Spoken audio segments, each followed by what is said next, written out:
Hey guys, welcome to our YT session. So I have collected some previous year questions which is based on constitution. So आप लोगों को दो चीज़ मैं पहले clear कर देती हूँ कि मैंने यहाँ पे क्वेश्चंस के आंसर टिक मार्क किए हैं ताकि आप स्क्रीनशॉट ले लें और जो जहाँ पे मैं कॉन्सेप्ट समझाऊंगी आप उन कॉन्सेप्ट पे फोकस रखेंगे, आप क्वेश्चन को रटेंगे नहीं।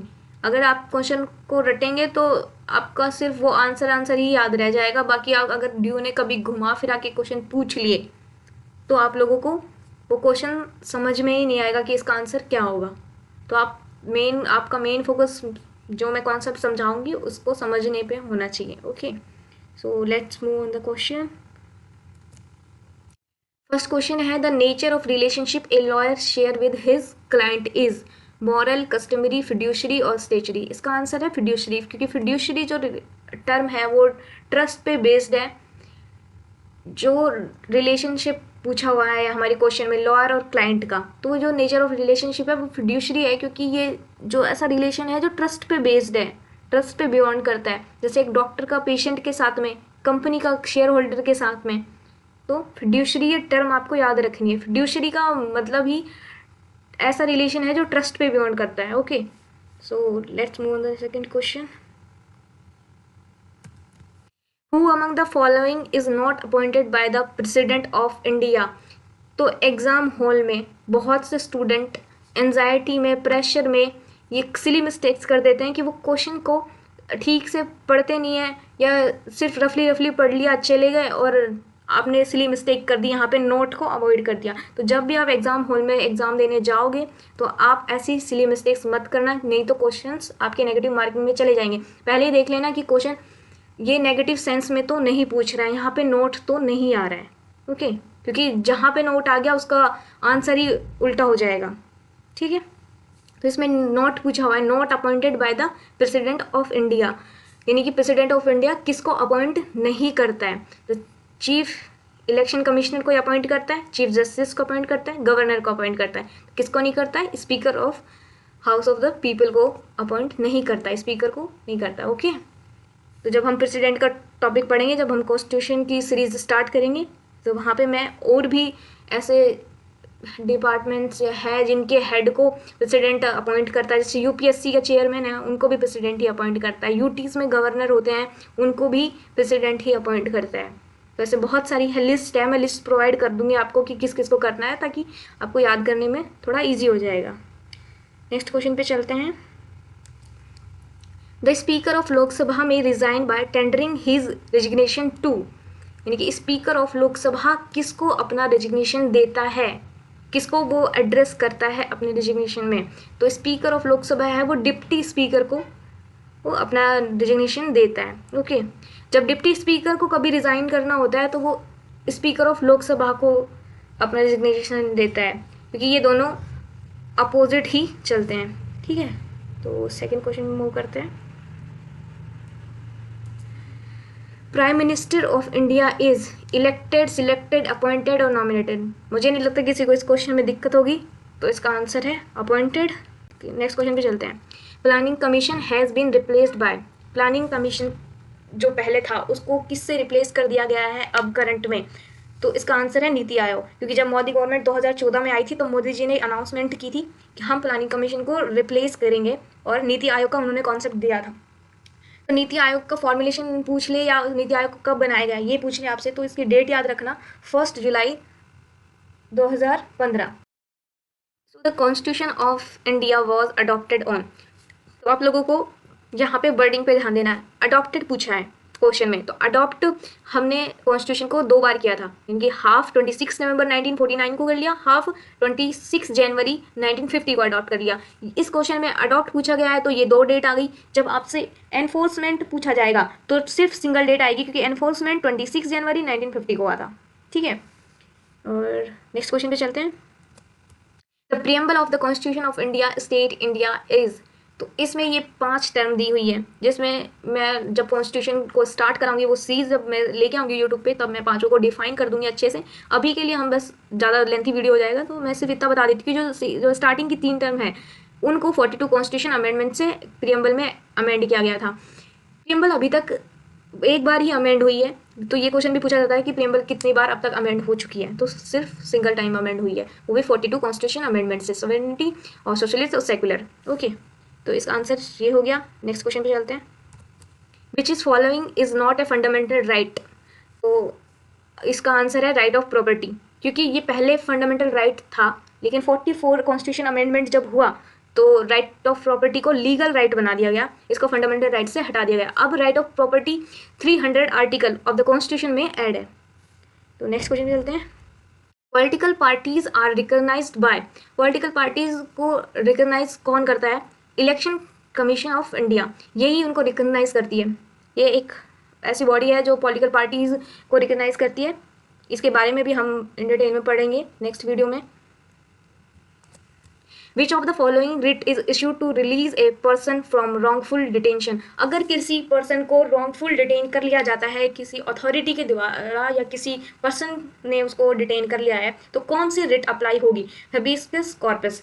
ये जो रिट है, रिट का जो कॉन्सेप्ट है वो आर्टिकल 32 में दिया हुआ है। हमें 5 तरह की रिट मिली हुई है, जो सुप्रीम कोर्ट को ये राइट है कि वो इन फंडामेंटल राइट्स प्रोवाइड करने के या इक्वलिटी के लिए ये 5 रिट का यूज़ कर सकता है।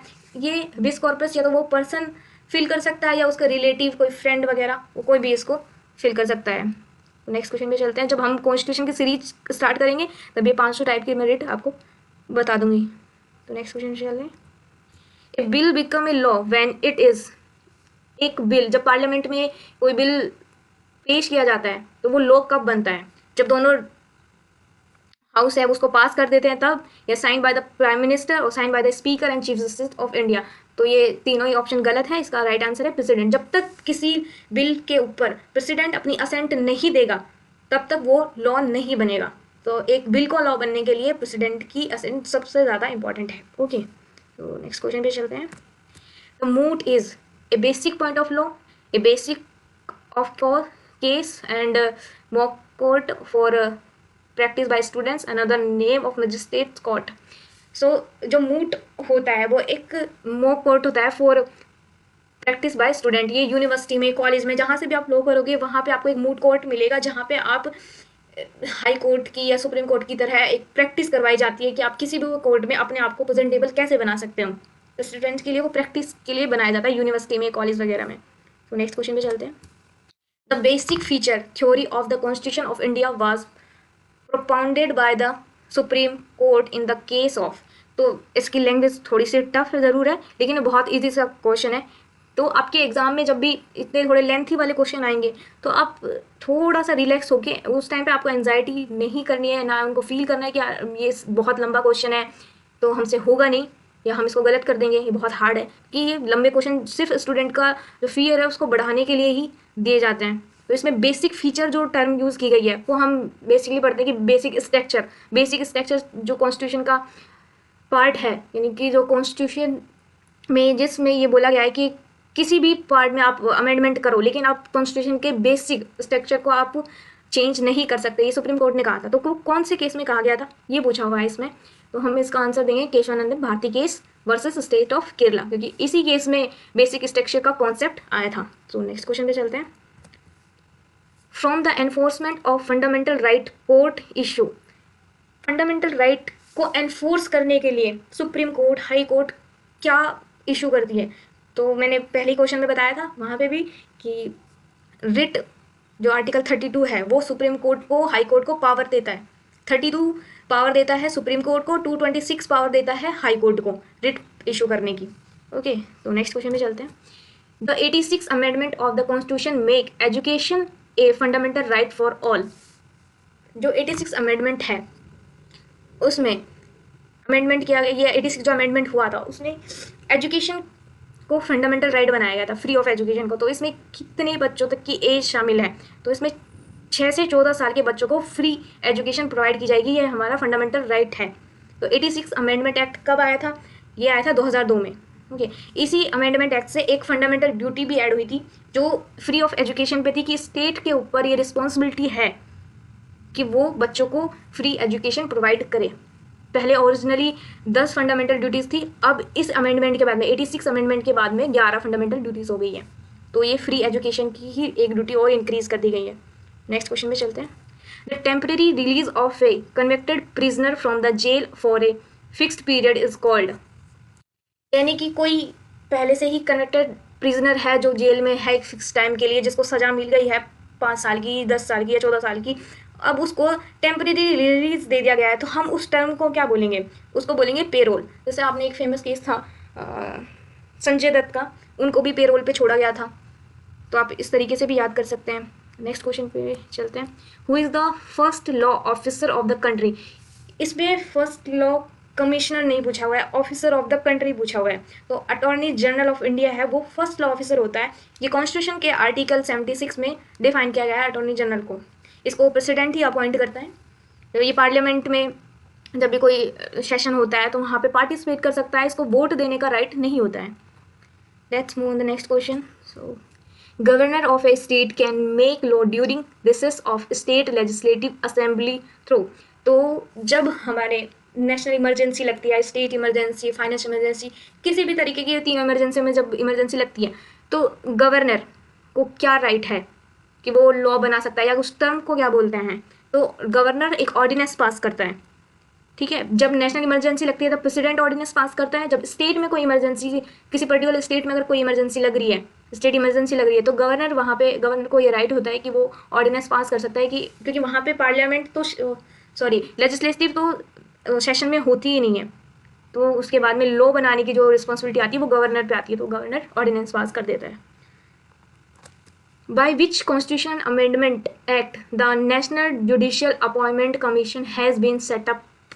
सो एनजेसी का जो कॉन्सेप्ट था वो उसमें ये था कि जो सुप्रीम कोर्ट के जज हैं, हाई कोर्ट के जज हैं, उनको किस तरीके से अपॉइंट करना है, उनका रिटायरमेंट प्रोसेस क्या होगा, तो उन सब चीज़ों से था। लेकिन कॉन्स्टिट्यूशन ने नहीं, सुप्रीम कोर्ट ने इसको पूरी तरीके से अनकॉन्स्टिट्यूशनली डिक्लेयर कर दिया, क्योंकि जो सुप्रीम कोर्ट जो है वो उन्होंने अपने आप को एक कॉन्स्टिट्यूशन का बेसिक स्ट्रक्चर माना था कि हमें आप बेसिक स्ट्रक्चर को चेंज नहीं कर सकते, तो 99 अमेंडमेंट एक्ट को पूरा ही अनकॉन्स्टिट्यूशनल कर दिया।